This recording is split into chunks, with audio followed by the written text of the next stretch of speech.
Hello and welcome to another episode. It's been a minute. I haven't done an episode for a little bit. I'm taking a little bit of a different approach with the podcast. Nothing major, just kind of going to do an episode whenever I feel the inspiration or urge to do so, which might seem a little bit different or unheard of, because if anyone does follow podcast episodes, they know that the host is generally ridiculously consistent, and I always was, but for some reason I just feel like sometimes I don't want to jump on for the sake of jumping on. I don't want to have a guest on for the, not that I have had it, but I'm just letting it all flow. So if anyone operates from flow, you will understand where I'm coming from, and anyone who doesn't, I urge you to kind of do so, because sometimes you feel like the mental load, that burnout, it's a real thing. So yeah, anyway, without further ado, when was it? Maybe a couple of weeks since this episode came out, I changed up my newsletter, my weekly newsletter. You can sign up on my website, which is another thing. I'm having my website completely redone. I'm hating on the website. It feels so shit. Look, it does a job. I'm very grateful to have a website. However, it's just aesthetically, I'm like, I need a facelift to kind of really reflect my gorgeous pictures, my recipes. And so that's been constructed. It's nearly done. I'm so excited to make the switch.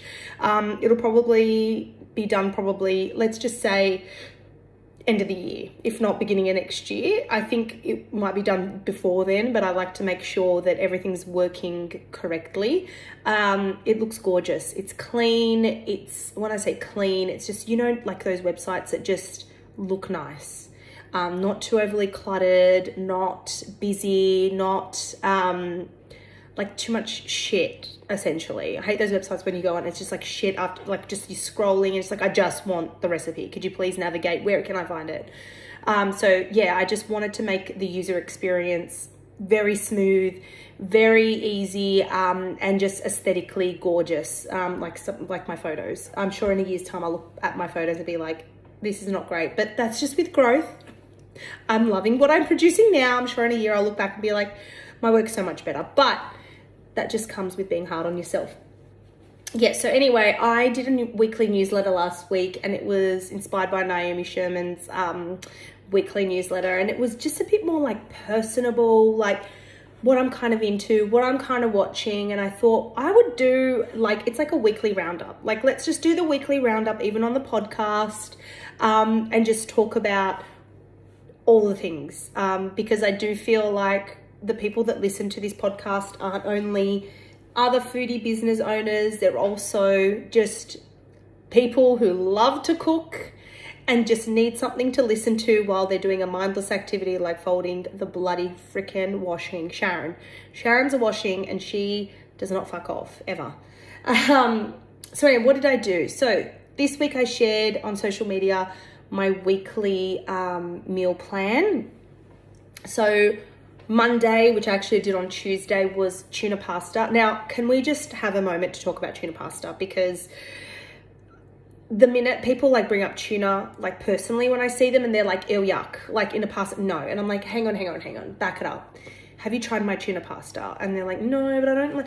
I'm like, I don't do cream in tuna pasta. I don't do corn or and no, I'm not making fun of anyone that does, but I really prefer a nice, fresh kind of tuna pasta, which mine is. Capers, there's lots of there's a bit of celery in the base, onion, garlic, olives, and I do this beautiful panko and parmesan crumb. You could put chili in it, some fresh herbs. So I make this kind of crumb mixture in a bowl. I mix it all up, and then I bake it just for a little bit, just to crisp up a bit, and I put that on top of the pasta.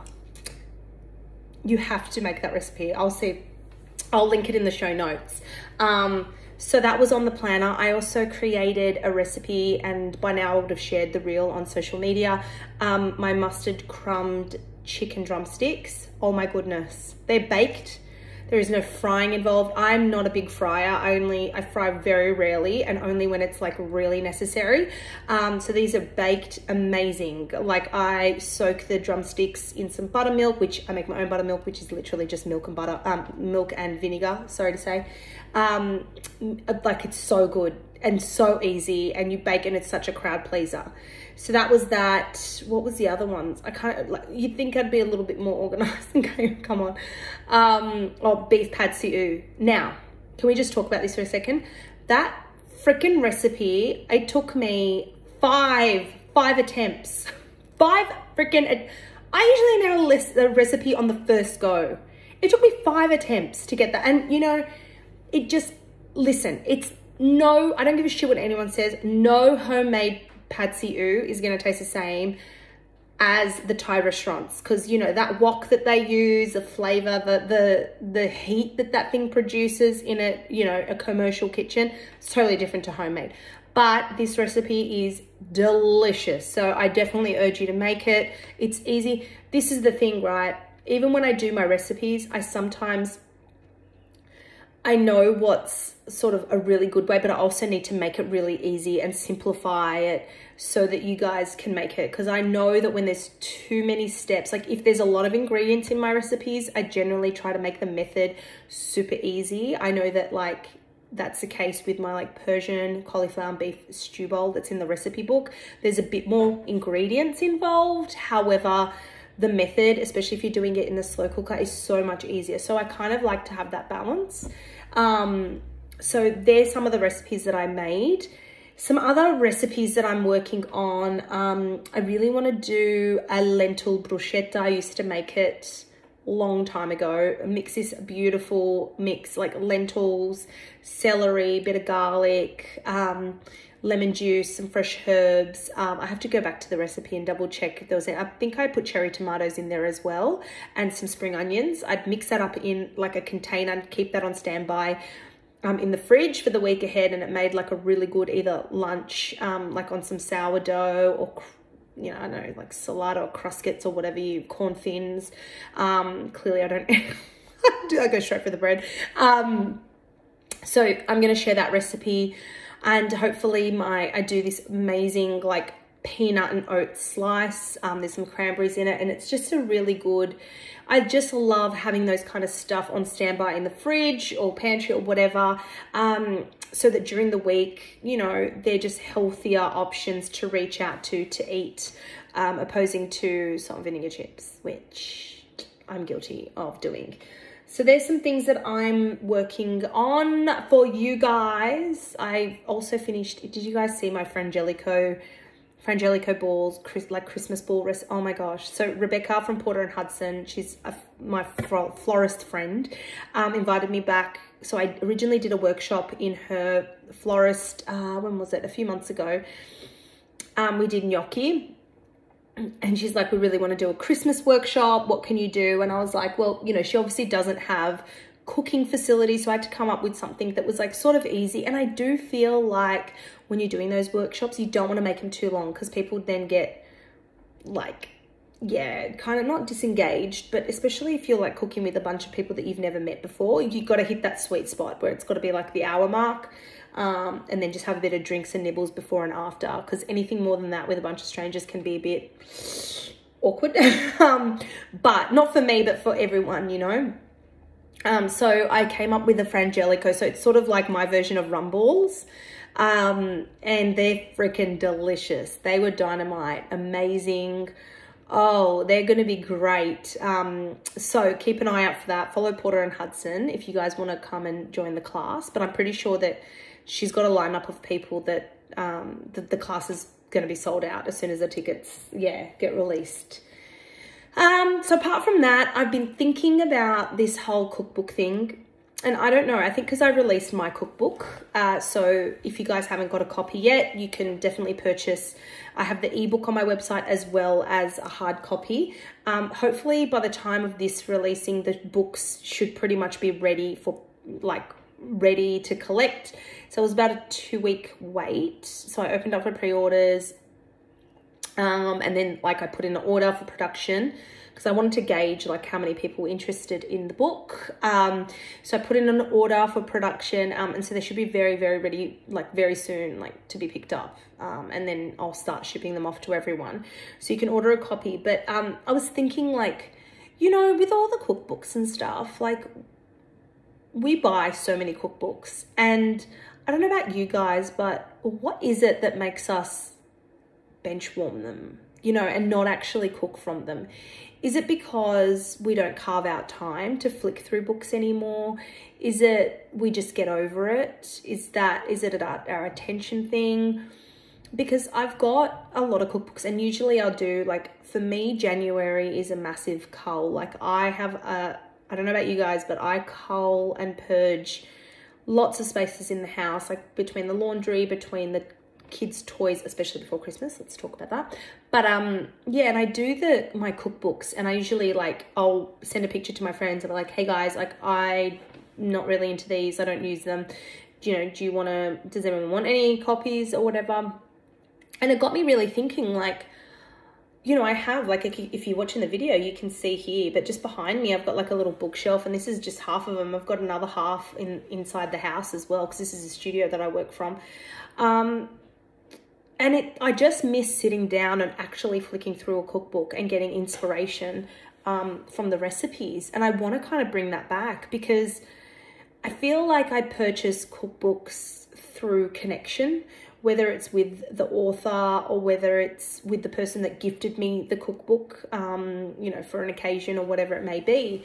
But I just miss that. And I feel like just in general, with the way everything is going now, especially with like social media, everything is very much video content, which I adore. I'm a visual person. I don't mind creating video content, to be very honest.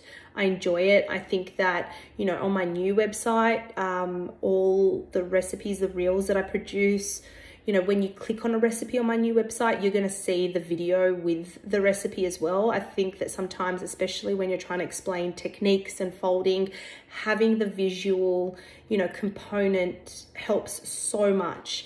So I do find there's value in that, but it just got me thinking, like, there is nothing like an old school cookbook and flicking through it and having it out. Like, even some of my own recipes, like, or when I'm making someone else's recipe, I love to print it off the internet. I want the paper right next to me. I don't want to flick through my phone and it locks, and then, because usually I'm listening to a podcast or music, and I just don't want to touch my phone, you know, while I'm cooking, or yeah, like, so I just thought, like, what is it? What is it that motivates you guys to, I would love to know, like, literally DM me, email me, contact me, and let me know what you think. Like, what is it that makes you reach out for a cookbook and actually make the meals? Because I'm having this little bit of a tug of war where it's quality over quantity. And I feel that I'm so happy producing content. I could easily, you know, produce a recipe a day, but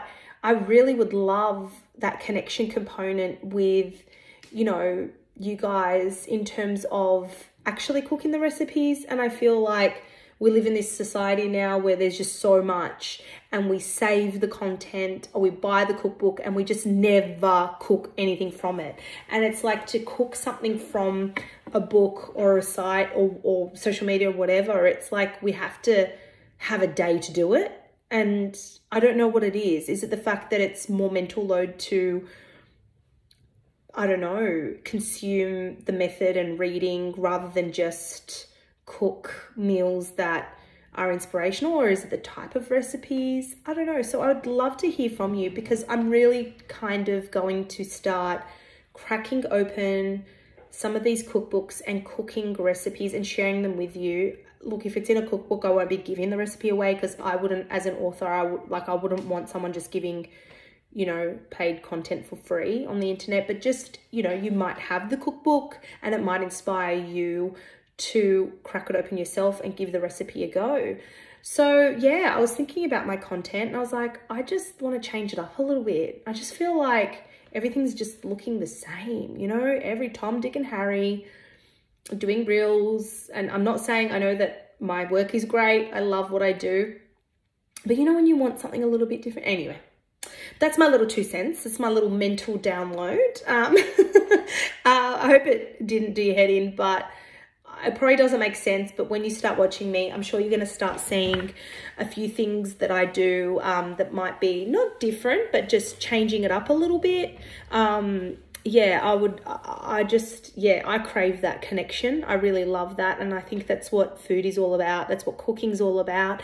It's all about, you know, bringing people together, sharing stories, having a laugh, having a bitch, whatever it is, celebrating, you know, as well as, you know, when we're talking about sad moments or, you know, asking for advice from friends or family, I feel like a lot of the time it's over a meal or a coffee, my 2 favorite things.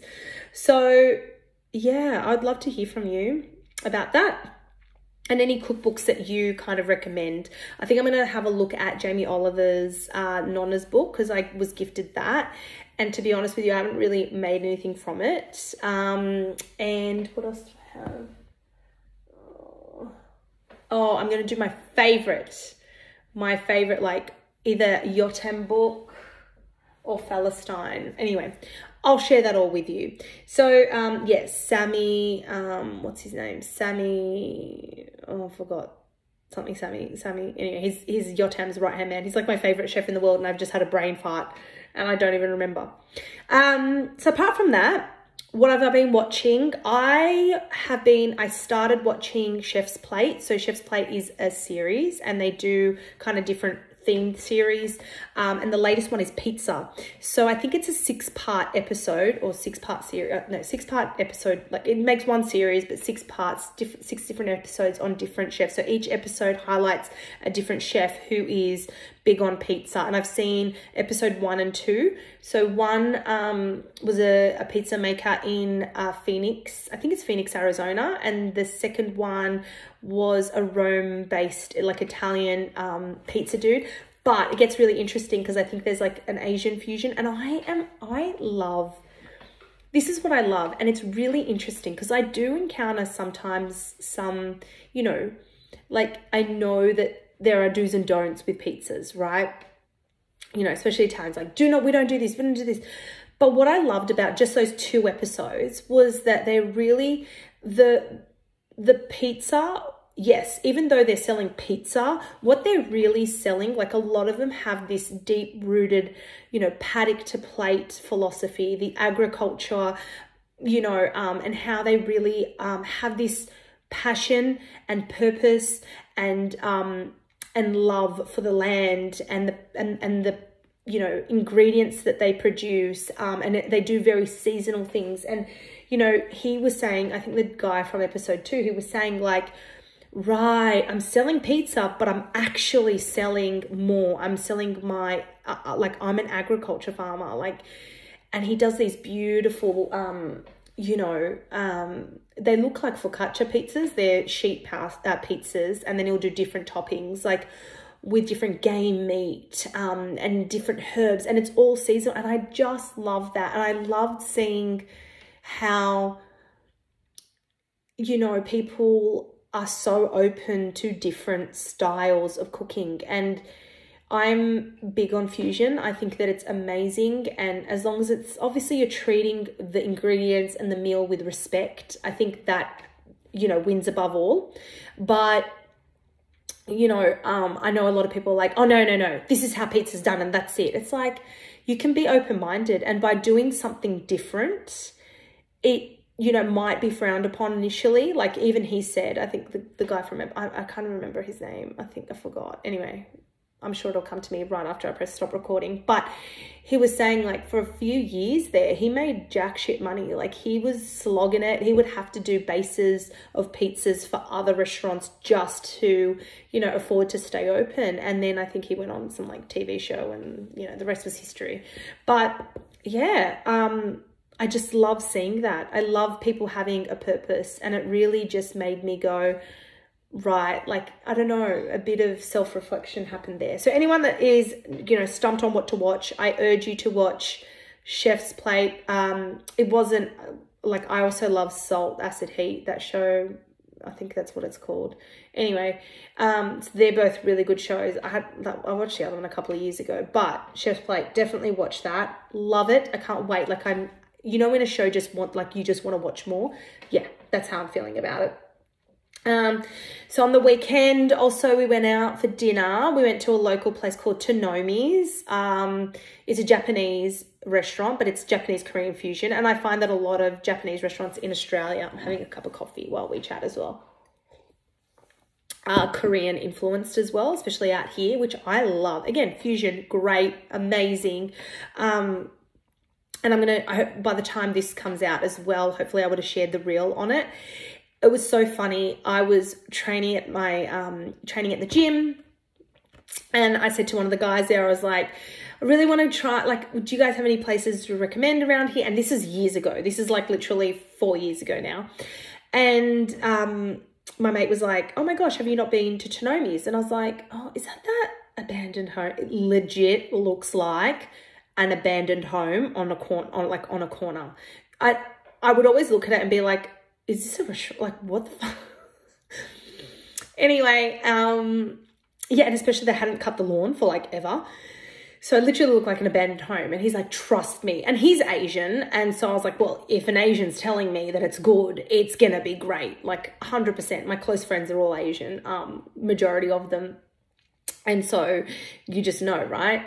And yeah, so I went, and it is mind-blowing, amazing. And this is coming from someone, I used to love like Cho-Cho-san in the city, not dissing it. I still like it. Portions have shrunk. Okay, not happy about that. Love their brown fried rice, but they do this miso eggplant, so stingy though, compared, and Tanomis do a version of it, and it is so good. Their tempura prawn is amazing. They have these Brussels sprouts. Do not diss it. You have to order it. So amazing. Their salmon carpaccio. Their ceviche. Is it ceviche? I can't remember. Do they call it carpaccio? Maybe they call it there. Anyway, the salmon is amazing. Their sushi is great. I generally don't get the sushi because I figure there's so many other things that I actually love and adore that I get on there. Their corn, their zucchini flowers are so good. Their ramen, oh my goodness, unbelievable. And they do this, like, I think it's a 12-hour, like some slow cooked beef ribs that come with these crispy potatoes that are cooked in freaking fat for sure. Don't care. Amazing. Like, I can't even. You have to go. No joke, every time a friend says, let's catch up, I'm coming your way, I'm like, Tanomis, I'm booking it. And they all come back with their own families and friends on other occasions. So I will definitely say that it's amazing. If you go, go and let me know. I want your opinion. And then, so first lockdown, my girlfriend sent me a delivery of donuts, and they're from Duo. So this is all Sydney based, right? So Duo, they were based in Strathfield, not far from my place at all. And I said to my husband, so they're known for their fried ice cream. I'm not a huge like fried ice cream person, to be honest. I don't hate it, but I don't like, you know what I mean? I'm not like, oh, let's go get some fried ice cream. So I said to my husband, but their donuts are amazing. Like, wow.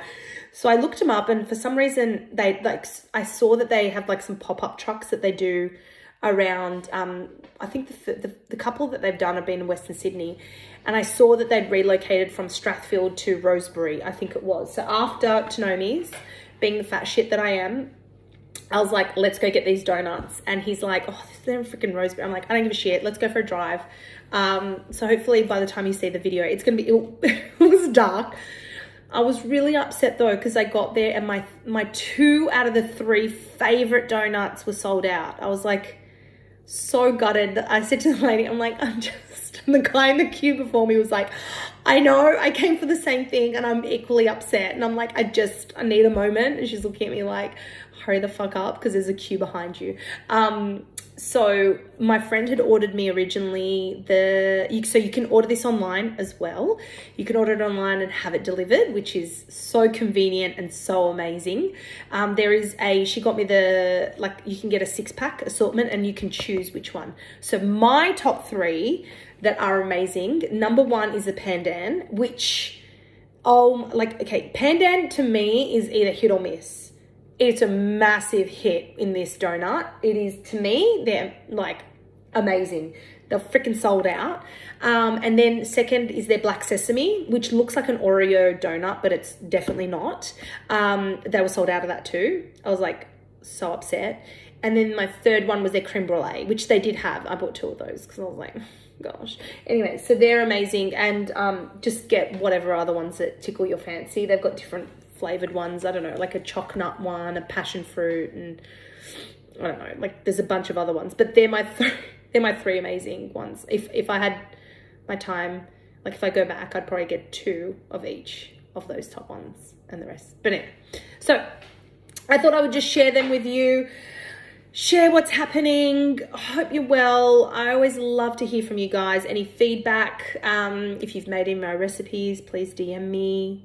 You don't have to tag me, but I always love to see a tag just so that I know what your feedback is. I'll share when the new website's open. If you would like to order my new cookbook, One Bowl Dinners, it is on my website, my fugly website. That's going to be given a facelift. I can't freaking wait. But it functions and it works and everything. It works, right? There's a button, there's a system. So I'm very grateful for that for now. So yeah, I'd love to hear from you. I'll link up whatever in the show notes. If you need any details or anything, do not hesitate to reach out.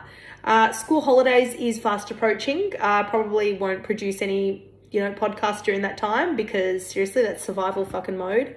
But yeah, until the next episode, we're going to be going into Christmas very soon, guys. Very, very soon. I will give you a heads up. I'm probably going to do a gnocchi cooking class.